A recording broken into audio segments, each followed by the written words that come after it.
Efrem și Iosif erau doi bătrânei simpli, plini de bunătate și de nerăutate.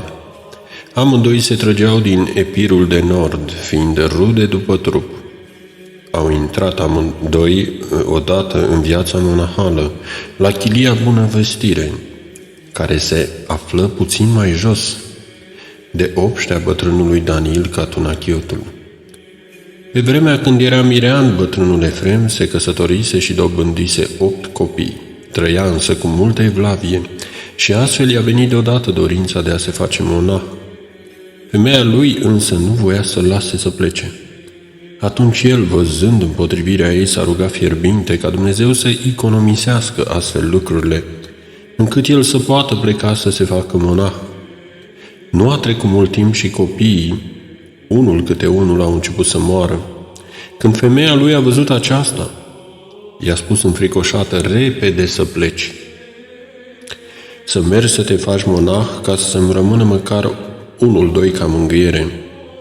Atunci el nu a mai așteptat un al doilea îndemn, ci a răpit consimțământul ei și îndată a mers la Catunachia ca să se facă monah lângă părintele Iosif, care era ucenic al părintelui Nicodim, cel ce viețuise mai înainte la mănăstirea Dionisiu. Acesta era un monah învățat și totodată scriitor, isihast și ctitor al chiliei Bunăvestire de la Catunachia. Un exemplu din care se vede râvna lor pentru nevoință, precum și simplitatea lor, este următoarea întâmplare. Odată părintele Efrem a scăpat jos vasul cu mâncare și l-a spart. Cum să adune acum mâncarea de pe jos? A mers la starețul său și i-a spus: Gheronda, a căzut vasul cu mâncare și s-a spart. Ei, atunci să mergem acolo să mâncăm, i-a spus bătrânul Iosif cu simplitate și lipsă de răutate. Și într-adevăr s-au așezat și au mâncat mâncarea de pe jos. La acești bătrânei binecuvântați au mers Francisc și părintele Arsenie la sfârșitul anului 1921. Bătrânul Efrem nu știa cum să-și exprime bucuria pentru ascultarea și ajutorul adus de cei doi ucenici tineri ai săi. Adeseori, văzând râvna lor și desăvârșită ascultare, plângea de emoție. Francisc s-a dăruit fericitei ascultări cu toate puterile lui și făcea tot ce putea din toată inima sa ca să-i odihnească pe cei doi bătrânei. Îi iubea mai mult chiar și decât pe sine însuși. Nu făcea ascultarea ca pe o corvoadă, ci cu bucuria ce izvorăște din dragoste, căci atunci când iubești cu adevărat pe cineva, faci tot ce poți ca să-l odihnești. Francisc a înțeles din experiență că cu cât are cineva mai multă evlavie față de starețul său, cu atât primește mai mult har. De aceea pe toți care veneau mai târziu la el ca să-i ceară sfatul, îi învăța această lecție. Într-o zi, la Catunachia, un monah din vecinătate de origine din insula Creta a început să strige și să locărească pe nedrept pe bătrânul Efrem pentru un hotar aflat în apropierea chiliei. Ești un bătrân ticălos, ești așa, ești pe dincolo. Acela îl tot ocăra, iar bătrânul Efrem, fiindcă era foarte blând și avea multă simplitate, nu știa ce să-i răspundă și de aceea striga: câte trag de la acest om, câte trag de la acest om. Francisc, care pe atunci era tânăr și cu patimile încă clocotind înăuntrul său de îndată ce a văzut această scenă, s-a aprins de mânie, se gândea să iasă afară și să-l aranjeze pe vecinul lipsit de cuvință, care pe nedrept îl mâhnea pe starețul său. Inima tânărului ucenic a început să bată repede, sângele să fiarbă în trânsul, iar mintea să se tulbure, deoarece din fire era foarte mânios.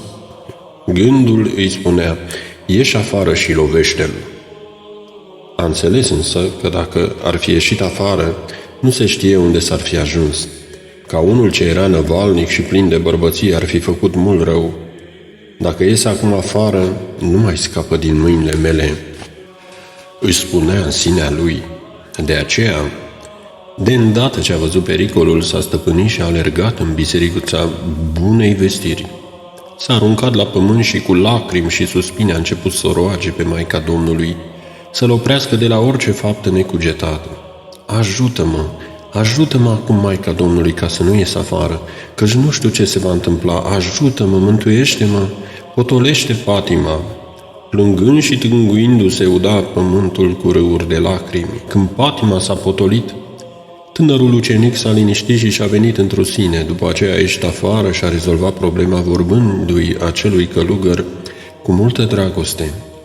Ei, nu-i nimic, nu am venit aici ca să moștenim colibe și măslini și stânci. Aici am venit pentru suflet, am venit pentru dragoste. Dacă pierdem dragostea, l-am pierdut pe Dumnezeu. Acestea de aici le vom lăsa, dar dragostea o vom lua cu noi și vom lua și ura. Și ce este Gheronda? Noi, care am lăsat părinți, am lăsat atâtea și atâtea, iar acum să ne certăm pentru asta, ne vom face de râs înaintea îngerilor și oamenilor, înaintea întregii zidiri. Și astfel monahul certăreț a cedat. Mai târziu starețul Iosif avea să mărturisească. Dacă nu mi-aș fi înfrânt mânia în acea zi, poate că l-aș fi omorât pe acel monah, căci aveam atâta bărbăție și putere înăuntrul meu încât aș fi putut să lupt cu 10 și să-i biruiesc. Acesta a fost prima mea biruință, pe care am avut-o la început. De atunci am simțit că mânia a cedat mult și că nu am mai avut acea intensitate, iar în inima mea a început să se sălășluiască blândețea. În tot cazul, acel vecin needucat i-a creat lui Francisc și multe alte ispite. Câte mai trăgea de la el nu se poate spune. Făcea însă multă răbdare, așa cum se poate vedea și din cele scrise de el. Dacă ar fi să povestesc cât am suferit în fiecare zi de la patima mâniei, ar trebui să scriu o carte. Căci Dumnezeu, voind să mă slobozească de această patimă, a adus asupra mea toate cele potrivnice. Mă ocărau, mă nedreptățeau, mă ispiteau și nu ispite ușoare, și din acelea care erau în stare să ucidă.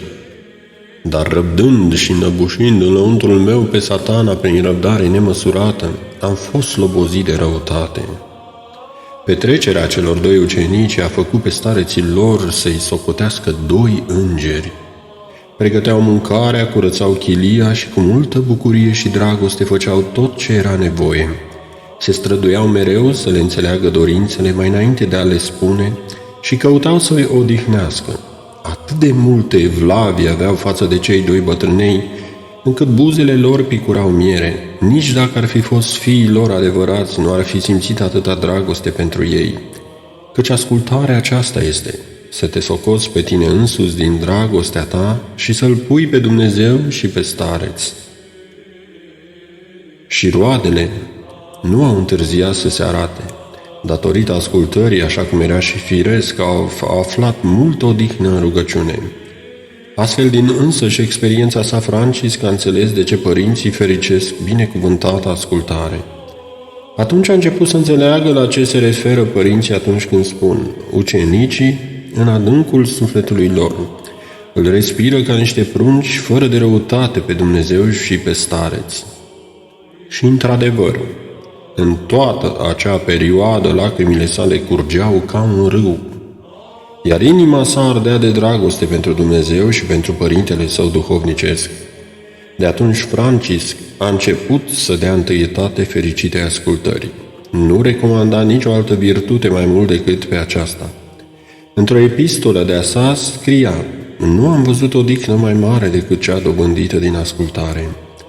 De îndată ce ucenicii își terminau îndatoririle, aveau apoi binecuvântare să caute prin peșteri pusnici spre a se folosi duhovnicește. Și, într-adevăr, s-au folosit din plin de această libertate pentru a cerceta pas cu pas toate peșterile și colibele din acea regiune. În această perioadă, Francisc și părintele Arsenie au început marile nevoințe, dar întotdeauna cu binecuvântarea starețului lor. Bătrânul Efrem, văzând multa lor smerenie și râvna lor înflăcărată, i-a binecuvântat din toată inima, ca să se nevoiască cât vor putea de mult și să meargă să se spovedească la orice duhovnic, de la care vor simți folos duhovnicesc.